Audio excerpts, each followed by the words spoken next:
Let us continue with our lesson over here. And in this particular lesson, let us try to learn about the Riverpod lint over here. You may have already used the linter or the lint rule in your Flutter application, but this is specifically for the Riverpod over here. And if you go to the package over here, pub.dk, and make use you search for the Riverpod lint over here, and Riverpod Lint is a developer tool. So basically, it's a developer tool for the user of the Riverpod, designed to help stop common issue and simplify the repetitive tasks over here. And Riverpod has a various warning and quick fix as well as the refactoring option, right? So it warns if the run app doesn't include the provider scope, warns you if the provider parameter doesn't respect the rule of the family. So we have already used about the family provider. You can refactor your widget from the stateless to the consumer widget, or from the consumer widget to this consumer stateful widget, and so on over here.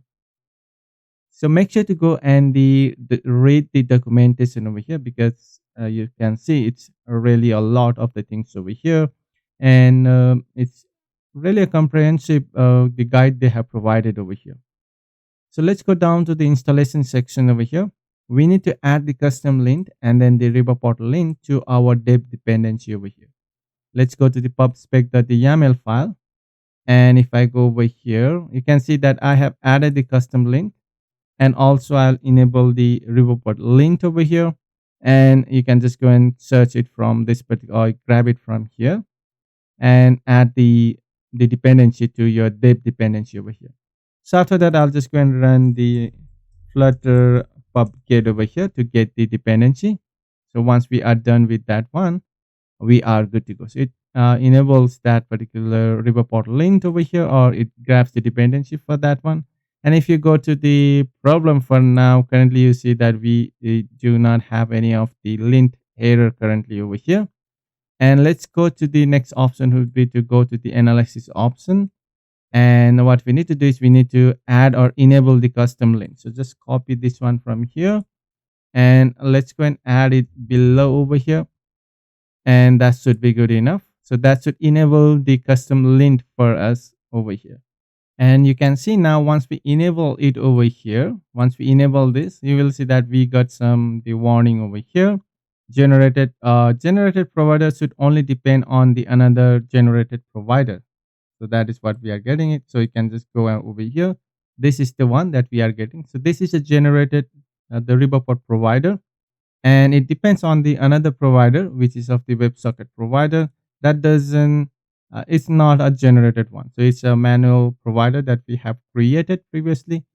And now if you go back to this one, this is the generated one. So it should not depend on that one. This is the lint rule. It's not actually an error, but it's a lint rule. And you can see that failing to do so may break the rules, such as the provider dependency. So this is actually coming from the lint rule over here. So what you can actually do now is you can just go and make this one as the generated one. Instead of manually creating it, you can just go and create using the Riverpod generator over here. That should fix that particular error. Or else what you can also do is you can just go and disable that particular lint rule. So if I just go and quick fix and ignore this particular line, so I'll just add it over here, so you can see that it went.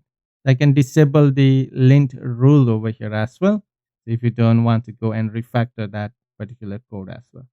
Or else what you can also do is I can just go and copy this one, and let's go back to our analysis option over here.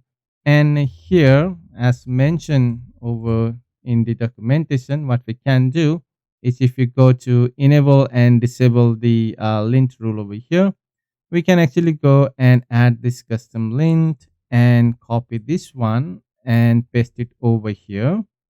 And let's go and disable our specific lint rule over here. So I can just copy this one from here.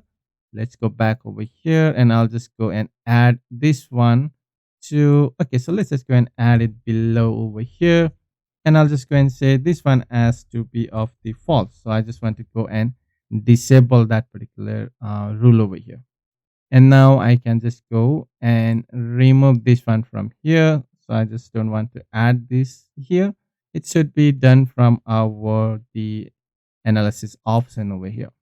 So now you can see that still it doesn't show any of the error. So what you can also do is you can just go and run that from the command line. So this is the command that you can actually go and run to analyze that one as well.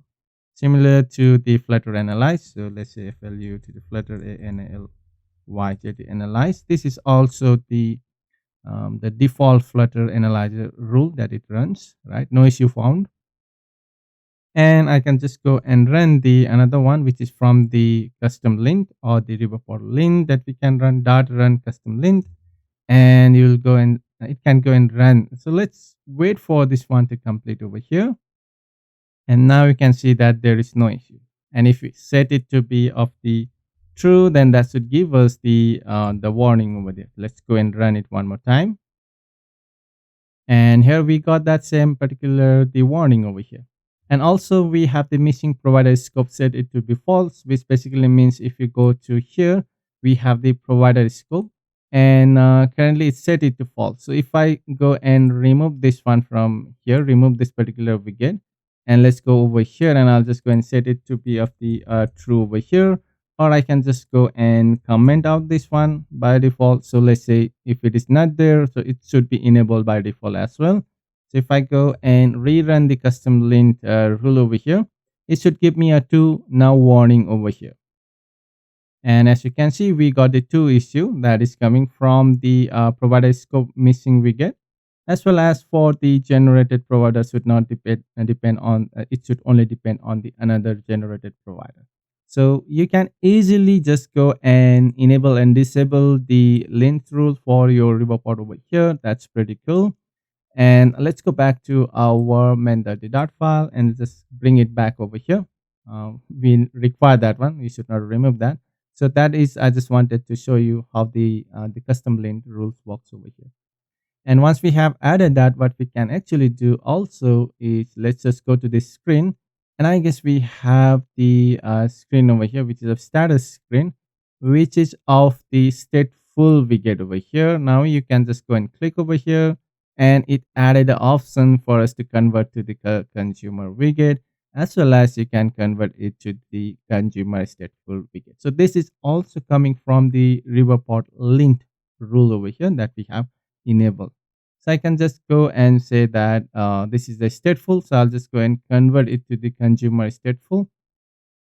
And that's cool. So we just need to import the Flutter Riverpod over here. That should work perfectly fine.